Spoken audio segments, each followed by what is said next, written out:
A man having kids, that's a deal breaker. You know what I mean? Like, it's already complicated trying to get to know you, but now I got to get to know you, your kid, the baby mama. I got to see you every other week because you got the baby. Like, that's a lot. Do I really want to put myself in a situation like that? Right. Do I want to deal with your baby mama looking at you crazy? Do I want to deal with her dipping into her pockets before, I got to wait for Uncle Sam to get it. Then I got to wait for whoever, your bills. And then I'm after that. Like, no, I'm not into that. I don't want that. Like, and I don't want you to have no attitude when she call you and we out to dinner and now all of a sudden you got an attitude with me. I'm going to have a problem with that. So no, I ain't dating no man with no kids because it's not my thing. 2 baby mamas or 3. Child. So think about every single time you compromise and every single time you put yourself in a situation and you were sitting there like, damn, now I got to deal with this nigga shit. Like, nobody wants to do that. Nobody wants to do that. And if you do that, 9 times out of 10, you're going to regret it. Mm-hmm. You know your limits. And I think people need to stick within their limits. I think the problem is that we've been so comfortable and so programmed to draw outside the line. Like that's normal. Mm-hmm. That's an abnormality. It's not normal to draw outside the lines. Like I'm the type of person, I draw on the lines. I know what my boundaries are. So if I know something is going to get on my nerve, something is going to bother me, something's going to vexate me, something's going to make me feel uncomfortable, I'm going to not put myself in that situation. Yeah. And sitting through it is like literally going to cause you mental issues with your mental health, your stress. You get sick. People got cancer. People got this and that just because they're sitting in situations that are not feeding them, feeding their soul, feeding, they're not growing from it. They're just sometimes when you're in a situation, you just think about the bad part so much that it just becomes like an infection and you're just like, just get out of it. Yeah, because that was my point earlier. And I feel like once this topic was first introduced, I immediately thought about women's shallowness being the reason that most of us are single, but it's not. It's not being shallow. It's a lot of things that women aren't able to overlook in order to settle to be in a relationship, and we shouldn't have to. If we know that bad breath in a relationship is going to be the one thing that's going to make us unhappy and not really be like 100% in that, then it's a no-go from the start. So do you think women settle more than men in relationships? 100%. 100%. They do. 100. 100%. Let's go to why, right? Yeah, why? Overrides what? Why do they I do think it? women, I don't know. I just kind of feel like, well, even asking that question, I'm trying to think of things, because we don't have any men on the panel today. I'm trying to think of things that, men would have to overlook with us. I don't think men overlook anything. I mean, some women don't. I think it's a very small percentage of men looking over things. I think that men, for the most part, a man is going to get what he wants. He may get 90% of it, but like women will get 75.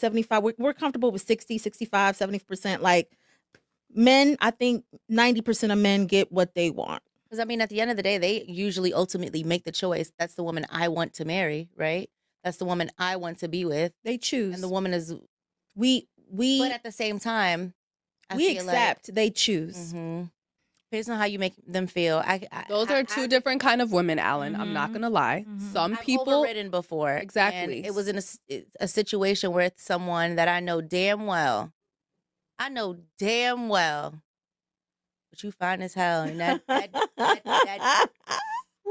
bedroom music. But at the same time, I know the situation is not going to be as beneficial to me as other people that I have dated in the past have, been able to be. But my feelings for you are OD. So I've allowed certain things knowing damn well that it's going to drive me crazy. But I'm accepting it because I like how you make me feel. And I like the intimacy or like the way you touch me or whatever. It's just like, I enjoy that so much that I'm overriding shit that is red flags. It's bullshit. It's toxicity. That is toxicity.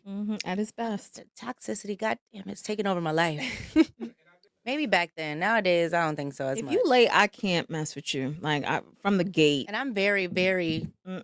From the gate, I can't mess with you. Because don't make me leave my house and I'm on time. And I'm an on-time person. I've worked production for 10 years. I've sent out call sheets. I've directed. I've done all these things.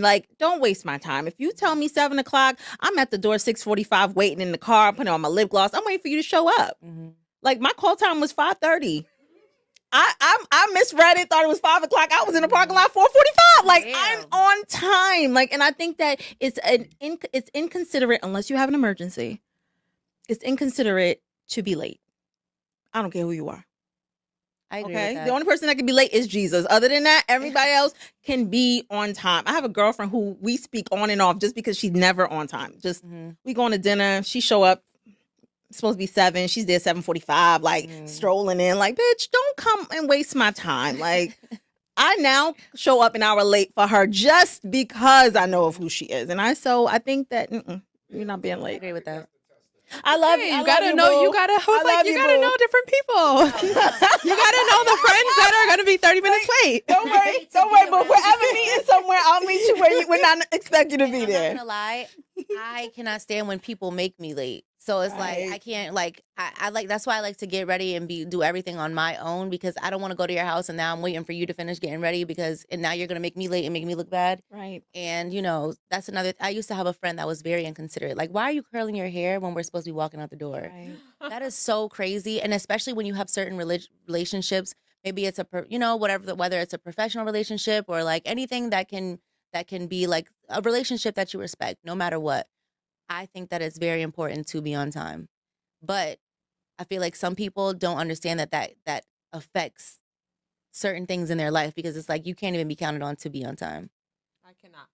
I think it's an impression. I'm a hypocrite in that way too, because I really don't like to wait on people. Like, if I'm coming to pick you up and we already know, if I say 6 o'clock and I really get to your house at 6:15, I definitely expect you to be ready. Right. See, I don't do that. But when I come here, it's It's like I know Haitian damn and well you we're don't not feel starting on bad. time. So Haitians Mark are is always like, late. I got you. It actually makes me non-Haitian that I'm always on time. Oh, no. You know, Haitians But are like I 2 don't 3 give hours people late. a hard time about being late. Yeah. Maybe don't. that's what it is. No, I've always been that way since I was a kid. Yeah. Sorry, I didn't mean to interrupt. Y'all are always late. We are always late. I'm always. First of all, I was never late until I had a kid. Hell no, because I know you got something going on. Like, bro, you successful. You try to test me. I got you. It's a coffee date for me too. Forget about him. Like, what if I don't want to talk to you? Like, imagine going on a date with somebody that you kind of know, kind of don't know, and then you gotta like sit through dinner and watch this brother eat, and you really don't vibe with him. So it's if he said coffee date, okay, let's go. Like, and if coffee becomes, dinner or breakfast. Not saying that we did anything. I'm just saying maybe we stayed up all night talking. Lord, please forgive me. Or Mama, don't think that it actually happened. But anyway, then it is what it is. But I think that that's the best way to date. I feel like here at 8 at the Table, we've had numerous of conversations about the first date. And I think that a coffee date is very appropriate. Mm-hmm. It's very appropriate. It's cost efficient.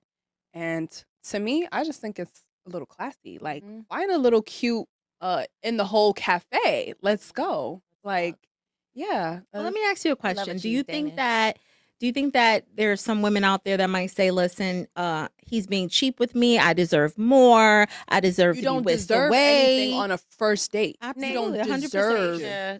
anything. Honestly, because I get no. The nerve. You better drink some tea.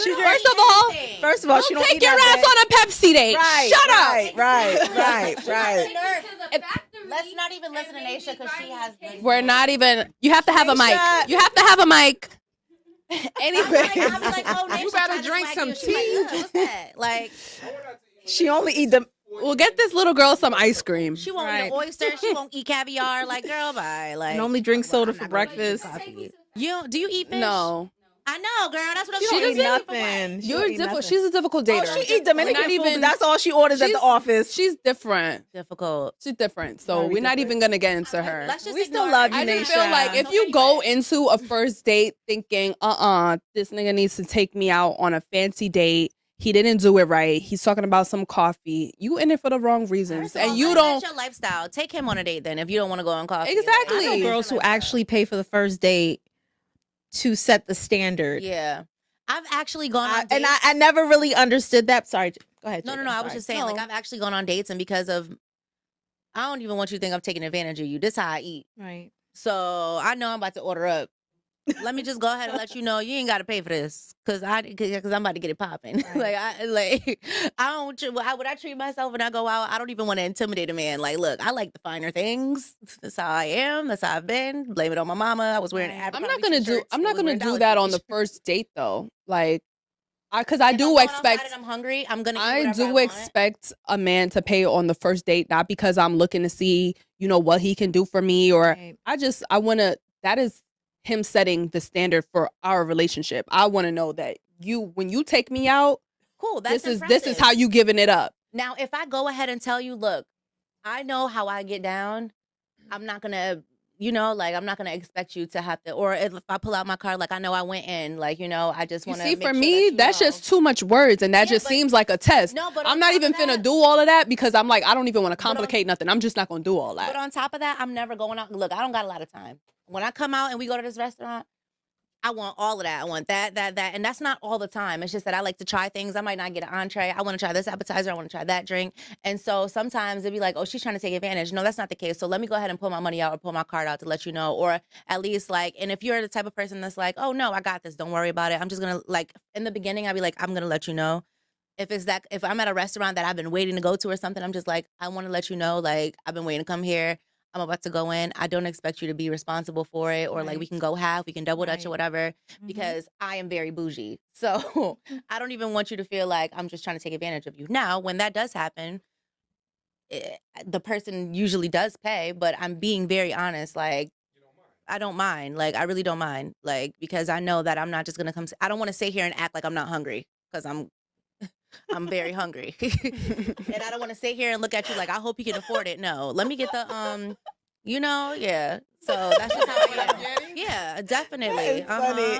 And I was about to say, Anna, a side of lobster, please. Absolutely, yes.